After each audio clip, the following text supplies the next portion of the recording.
नमस्ते दोस्तों। आज सुनिए उर्दू की प्रसिद्ध लेखिका खदीजा मस्तूर की लिखी हुई कहानी अपने आंगन से दूर। ये कहानी विस्थापन, परिवार के बदलते रिश्तों और अकेलेपन के दर्द को दर्शाती है। कहानी की शुरुआत मुख्य पात्र आलिया और उसकी अम्मा के लाहौर आने से होती है, जहाँ वे अपने मामा के सरकारी कोठे पर रुकती हैं। सुनिए पूरी कहानी मेरी जुबानी। मैं हूँ सीमा सिंह। लाहौर आकर 3-4 दिन मामू के साथ उनके सरकारी कोठे में गुजारने पड़े, वो भी इस तरह कि आलिया सारा दिन एक छोटे से कमरे में बंद पड़ी रहती। वो हर वक्त ये सोचती रहती कि इस उदास माहौल में किस तरह ज़िंदगी गुजारेगी। हाँ, अम्मा बहुत खुश थी। भाई और अंग्रेज भावज के साथ रहने की बड़ी पुरानी इच्छा अब पूरी हुई थी। उन्होंने ज़िंदगी भर साथ रहने के प्रोग्राम बना लिए थे और आलिया से नाराज़ थी कि वो सबसे अलग अलग पड़ी रहती है और कुछ नहीं तो अपनी मामी से फर अंग्रेजी बोलने का अभ्यास ही कर ले। मगर उसने तो इन 4 दिनों में सिर्फ बड़ी चाची और बड़े चाचा को कई कई सफ़ों में खत लिखे थे। 5वें दिन मामू ने एक छोटी सी कोठी का ताला तोड़वाकर अम्मा को उनके घर जाने पर मजबूर कर दिया। उन्होंने अम्मा को चलते चलते समझाया कि अंग्रेज औरतें अपनी माँ के साथ भी रहना पसंद नहीं करती। अम्मा ने आलिया से ये बातें छुपानी चाहीं, मगर जब वो अपने नए घर जा रही थीं तो मामी ने टूटी फूटी उर्दू में समझा ही दिया कि सबका अलग अलग रहना ठीक होता है। कोठी में एक एक चीज़ अपनी जगह पर मौजूद थी। खाने की मेज़ पर बर्तन करीने से लगे हुए थे और बर्तनों की नक्काशी को धूल ने छुपा दिया था। ऐसा महसूस होता था कि बस अभी पर्दे के पीछे से निकलकर कोई आएगा और खाने के लिए बैठ जाएगा।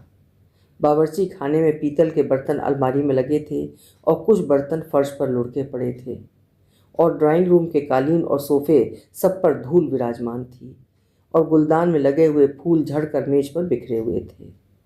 सिर्फ काली काली सूखी शाखें अब तक गुलदान में ठूसी हुई थीं। सोने के कमरों में बिस्तरों पर पलंग पोश बिछे हुए थे और सिरहाने तिपाई पर रखा हुआ लैंप औंधा पड़ा था। इस कमरे के साथ छोटे से कमरे में आतिशदान पर कृष्ण महाराज की मूर्ति रखी थी। माला के फूल झड़कर आसपास बिखरे पड़े थे और गले में सिर्फ पीला डोरा लटका रह गया था। भाई, इसे तो यहाँ से हटाओ, बाहर बच्चों को दे दो, खेलेंगे।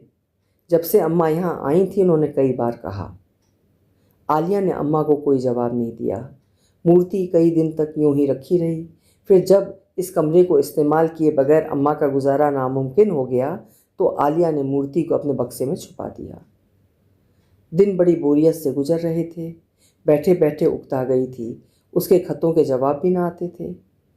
शामें बड़ी मुश्किल से कटती। सहायता कमेटियां घर घर चक्कर लगाती फिरती। अपने शरणार्थी भाइयों की मदद करो, काफिले आ रहे हैं, मदद करो।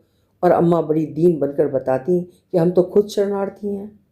लोग चले जाते, मगर आलिया का जी चाहता अम्मा की आंखों में धूल झोंक कर सब कुछ उन्हें दे दे।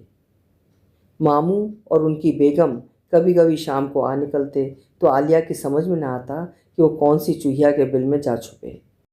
अम्मा बौखला जाती और उनकी समझ में न आता कि अपनी भाभी को किसके सर आँखों पर बिठा दें। चंद दिन तक खामोश बैठे रहने के बाद उसने एक हाई स्कूल में नौकरी की अर्जी दे दी, जो जल्दी ही मंजूर हो गई और नौकरी ने उसे बहुत सी परेशानियों और दुखों से बचा लिया। एक दिन मामू अकेले आए तो उन्होंने बताया कि कोठी अम्मा के नाम अलॉट करा दी है, अब उसे किसी भी सूरत में छोड़ना नहीं। फिर उन्होंने फर्नीचर वगैरह की कुछ रसीदें दी कि अगर कोई पूछे तो ये दिखा देना कि हमने यहाँ आकर सब कुछ खरीदा है। अम्मा अपने भाई के कारनामों पर खुश होती रहीं। भाई हो तो ऐसा हो, मेरे आराम के लिए उसने क्या नहीं किया। आलिया सब कुछ चुपचाप सुनती रही। उसकी समझ में नहीं आ रहा था कि यह सब क्या हो रहा है। किसी का हक कौन उड़ाए लिए जा रहा है। ये रसीदें कहाँ से आ गईं? ये कोठी उसकी किस तरह हो गई? मगर आलिया ये सब कुछ किससे पूछती? अम्मा सिर्फ अम्मा थी। उसकी तनख्वाह मिलने और कोठी की मालिक बनने के बाद पहले की ही तरह गर्वीली और आत्मतुष्ट। वक्त घिसट घिसट कर गुजर रहा था। स्कूल से आकर वो परेशान फिरा करती। आसपास की कोठियों में भी किसी से मिलना जुलना न था। जाने कहाँ से लोग आकर बस रहे थे। अम्मा को इतनी फुर्सत ही ना मिलती कि इसकी तरफ देख भी लेती। सारा दिन कोठी की देखभाल में गुजर जाता। 10 रुपये महीने पर रखी हुई बाई अगर किसी चीज़ को जरा जोर से रख देती तो अम्मा का कलेजा दुख जाता। अरे इतनी महंगी महंगी चीज़ें खरीदी हैं और तुम आपे में नहीं रहती, जरा होश से काम लिया करो। बहुत दिन नहीं गुजरे थे कि मामू कराची तब्दील हो गए। जब वो विदा हो रहे थे तो अम्मा का रो रो कर बुरा हाल हो गया। उनकी भाभी इस बेकरारी को देखकर मुस्कुराती हैं। हमारा तो बच्चा लोग भी बहुत दूर दूर चला जाता है मगर कोई नहीं रोता। आलिया को उनके चले जाने का ना सदमा हुआ ना खुशी। चले गए तो चले गए, उसका उन लोगों से वास्ता ही क्या था। यहाँ आने के बाद मामू ने कई बार कहा भी था कि आलिया अपने बाप की तरह दिल से उन्हें नापसंद करती है। वो ये सब सुनकर हंसती थी। उस वक्त उसे अब्बा कितनी शिद्दत से याद आते थे, मगर अब तो वो उनकी कब्र तक को दूसरे मुल्क में छोड़ आई थी। वहाँ से नाता टूट गया था। किसी ने उसे खत का जवाब तक न दिया था। अभी आप सुन रहे थे खदीजा मस्तूर जी की लिखी हुई विस्थापन और विभाजन की पीड़ा से रूबरू कराती हुई कहानी अपने आंगन से दूर। उम्मीद है कहानी आपको पसंद आई होगी।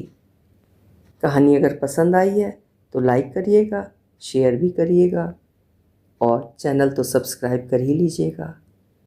जल्दी मिलते हैं। कहानी सुनने के लिए शुक्रिया।